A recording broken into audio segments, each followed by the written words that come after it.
Hello, everybody. Welcome to class this afternoon. Thank you for joining me. We have a lot of things to talk about today, even though I'm not going to take up much of your time.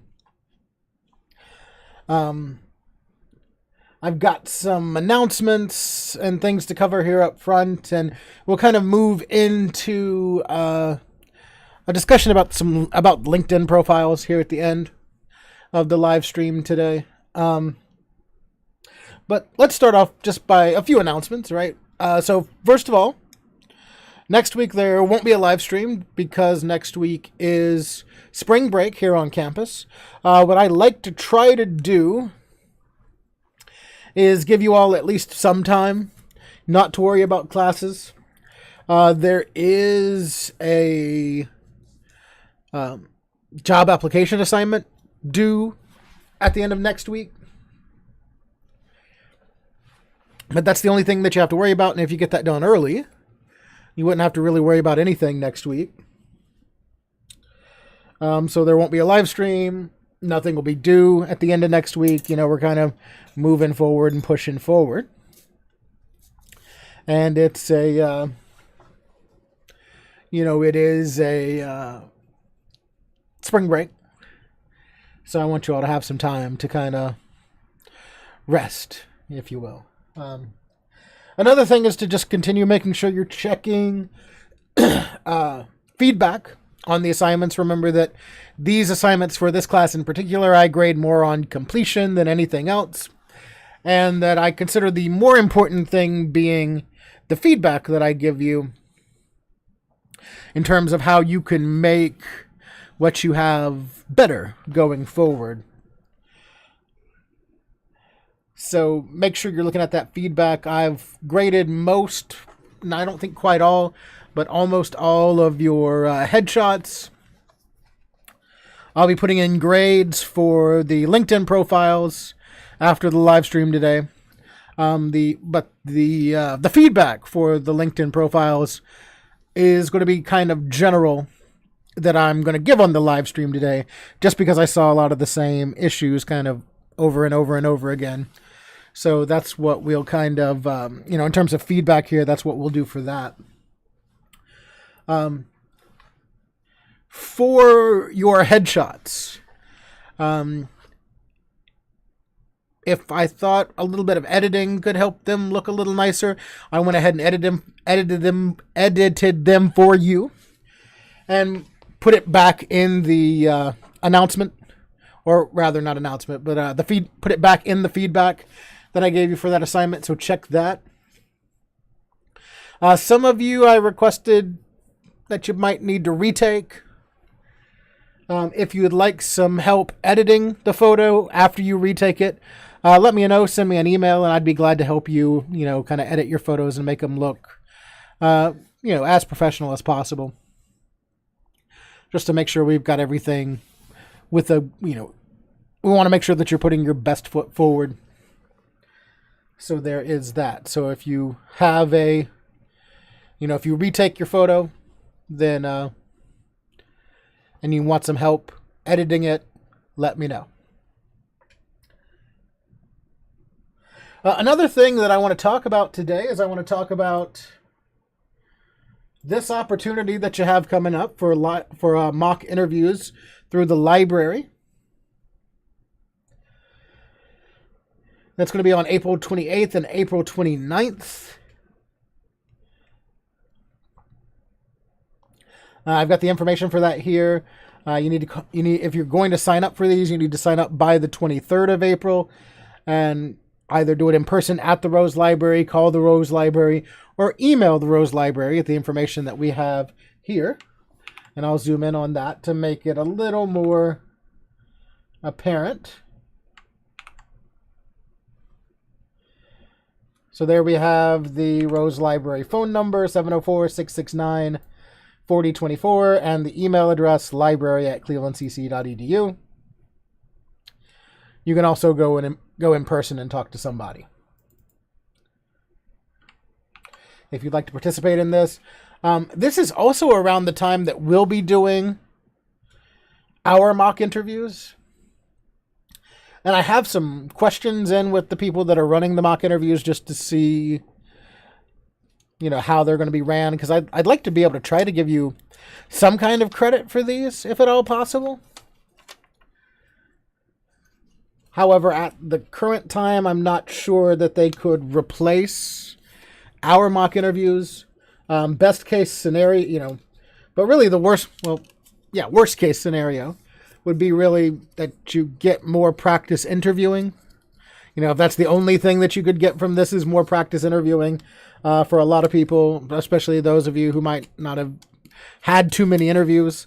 For a lot of people, that is something that you need, So this is a good opportunity to take advantage of this. So I'd like for you all to consider it, even if I can't, even if I'm not able to really give you any kind of credit for it. Just having this in your arsenal and getting more practice. The more practice you can get, the better. So I'd like to move on from here to talking about LinkedIn. Because one of the assignments from the last module was that you kind of create and fill out your LinkedIn. And I was kind of looking through at some of your profiles and seeing what was going on there. And, several things were common to all the profiles that I've kind of seen that I think could use some help. And so I've picked out some of these things and I've highlighted them. And I'd like to talk about them a little bit. So these are bigger things than making sure you have your picture there. Like this headshot that we're taking, you're going to want to put that on your LinkedIn as well. Once you get one that's kind of appropriate, one that's, a nice looking photo, that just helps people make a personal connection with you, that sort of thing. But really what we want when we have a LinkedIn profile is something that's, I think a lot of people see a LinkedIn profile and they think, well, what I really need is I just need to have one so I can, look around and see what's available for me out there and maybe use some of the LinkedIn job search tools and that sort of thing to get me to where I want to go. But I think bigger than that is that one of the things that we could get out of LinkedIn is we can have people start to look for us. And so really a lot of what we're going to be talking about here in terms of these common improvements that you can make to your LinkedIn profile are things that can get people looking for you. And the more you have your profile filled out and the more information you have on there and the more good information you have on there, the more that you can not only make yourself stand out and look nice to people who, you reach out to,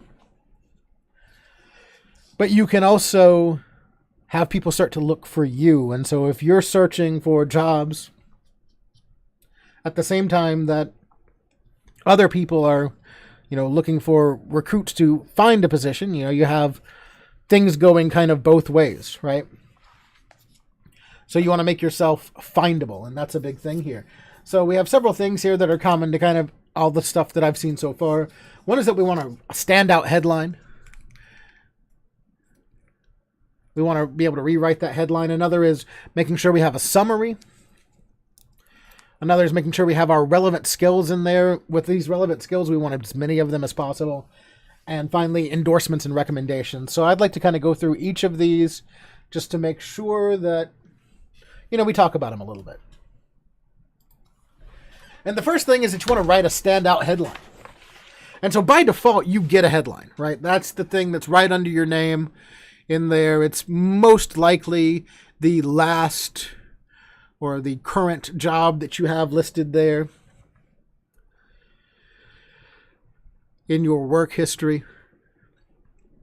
And so your headline is created automatically with that current position because it It puts your title and your place where you work right there below your name, so it references something. But you can rewrite this. And so why would you want to rewrite it if, there's something more that can be done with it? Or rather, getting late in the day, why would you want to rewrite it if, you get it automatically and it gives good information as it is? Well, the big thing here is keywords. And with everything that we're going to talk about today, we're going to be talking about the importance of keywords. Because when we get into keywords, keywords are those things that help potential employers find you. And so this is one place where we can start to include some keywords that start to make us more relevant and more searchable. So like I have an example here on the slide. If you let it automatically fill out your headline, what you might end up with is just the first part of that, before that first bar. Web developer at wherever, at location. But this is a good place to start to put in some skills. And in this instance, you're starting to put in skills that, you do every day. Like this is stuff that you do all the time. So, full stack engineer, front end specialist, HTML5, CSS3, Bootstrap, jQuery, PHP. And so then when people are looking for this stuff, you already have this first instance of having these keywords in your profile, so that, people who are looking for full stack engineers, or people who are looking for front end specialists, or people who are looking for people with skills in HTML5, CSS3, Bootstrap, jQuery, or PHP, or whatever, you've already got the keywords here, and so you're going to send up signals that you meet their qualifications. And so when we look at it this sort of way, one of the things that we don't really talk about, because we don't really have a place to teach it in our program, is SEO, or search engine optimization. Like when you're designing and developing websites, in order to make them come up higher on search results, we do something called SEO, or search engine optimization. So we put in keywords and put in metadata and put in various other elements that are going to raise the website up in Google search results, or Bing search results, or whatever, so that people see that website before they see others. And so that's essentially what we're trying to do here. We're trying to do SEO on ourselves for LinkedIn. So the more we can put this relevant metadata in here, the more that we can kind of put these keywords in here, the more that when people are looking for these things, it'll come back to us. And so that's ideal. And not only does that headline do that, not only does that headline stand out in terms of search results, but it also helps tell our story a little bit better. When you look at a LinkedIn profile, there's a lot of information that's there. And, some people might only read the headline as they see it. So if you can get if you can get a decent amount of information like we have presented here in your headline, not only can you, highlight things for a search engine, but you can also highlight things for people who might just be visiting your LinkedIn profile to do some recon on you before an interview. Another thing is in writing your summary. So your summary is the one place where you can define yourself in your own words. You don't have to worry about start dates. You don't have to worry about job titles. This is just about you and who you are as a worker, if you will, who you are as an employee. So you can highlight some of your career choices here, why you chose to go into a certain path, or why you chose to go into a certain job to do a certain thing. Some of your biggest achievements, or even your personality. This is a place where we are, again, conveying some information. It's also a place where we can put more keywords in. So the more we talk about this sort of stuff, your LinkedIn kind of relates back a lot to some of the stuff that we talked about when we talked about resumes. When we write a resume, we're writing a resume not only for the person on the other end that's reading it, but we're writing a resume for those automated systems that triage resumes to see if this candidate is qualified before moving them on to the next step. So that kind of stuff, again, is present here in our LinkedIn. We're playing with that sort of delicate balance, right? We want to see that we have something that's readable and understandable and friendly for people who might be coming to our LinkedIn websites to check it out. But we also want to have these keywords and these important phrases to the types of jobs that we want included in our LinkedIn profile, so that, when people are running these automated searches or when they're looking for certain qualifications, they're looking for you. So this is pretty critical. I have a summary example here. It's long. It's a long one, but it's a good one. I wouldn't necessarily want you to have a summary that's this long. But the content in this summary is great. And, as we kind of look through it, we can see that there's a lot of this individual's personality that's coming out here, as well as a lot of keywords that are in this summary. So they say, I caught fire coding.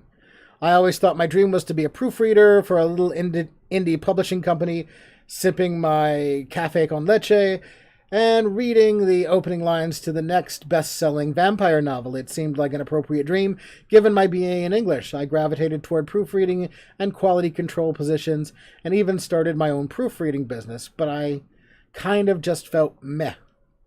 So you can see there's personality coming out here. What's this person's history? It gets into that idea of personal experience. We talked about personal experience several times, the combination of everything you know and everything you've done. So when we get into these ideas of personal experience and personality, we see that coming out here, right? So they continue, I yearn to learn more, yearn to learn something different. And that's when it happened. The spark I was missing ignited the instant I clicked play on my first Python tutorial video. I mean, seriously, how could it not be a great when it's named after Monty Python's Flying Circus? Which is true, by the way. Guido Van Rossum named Python after one of his favorite programs, Monty Python's Flying Circus. Since then, I can't get enough front-end web development calls. Front-end web development calls to all my passions. It incorporates creativity and problem solving, and I'm allowed to break it to improve the code in a separate Git branch, of course. I love applying responsive design principles and watching my web pages shrink into mobile screens and still look amazing. It's oddly satisfying. I think in a way I'm kind of like those web pages. I'm moldable, but I still keep my creative flair intact. You can tell this person has a lot of experience with writing. Like this is some great language describing a web developer. My specialty, now here's where we kind of take a turn and get into some more stuff that's going to be more of that computer-generated stuff, more of that stuff that's for the AI or search results, right? My specialties include quickly learning new skills in programming languages, problem-solving, responsive design principles, website optimization, and the mobile view model, MVVM, and modal view controller, MVC, methods of organizing code. So far, I have JavaScript, HTML, CSS, C#, Python, jQuery, Bootstrap, Knockout, Angular, JS, Jasmine, Grunt, and Git/GitHub under my belt. A lot of keywords in there, right? A lot of keywords. I've started learning Node.js, MongoDB, and Express.js. I'm still enthusiastically grabbing onto any other programming languages, frameworks, or principles I could integrate into the coding web in my head. Wow.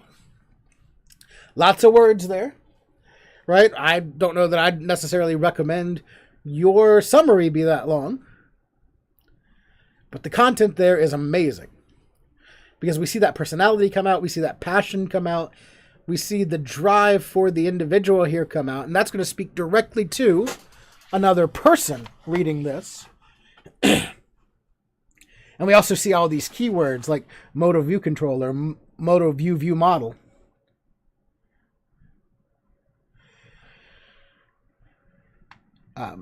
Bootstrap, Python, jQuery, C#, Knockout, Angular,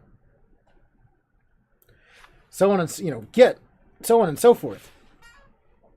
All of these words are in there, so if somebody's searching for those, that's another area in which that's going to improve those search engine optimization results and make things better. So you want to make sure you have a summary, and you want to make sure you have a well-written summary that utilizes both person-centered, personality-type language and the keywords that you'd want for your ideal job. Relevant skills. Keywords again, right? Relevant skills are basically nothing but keywords. The more places that we can add keywords, the better, because, it's kind of like that SEO thing again, like the more search engine optimization you do toward a certain search term, the higher on the list that you're going to be. So the more keywords you have, the more optimized your profile will be for these particular purposes. Just a moment.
Sorry about that, everybody.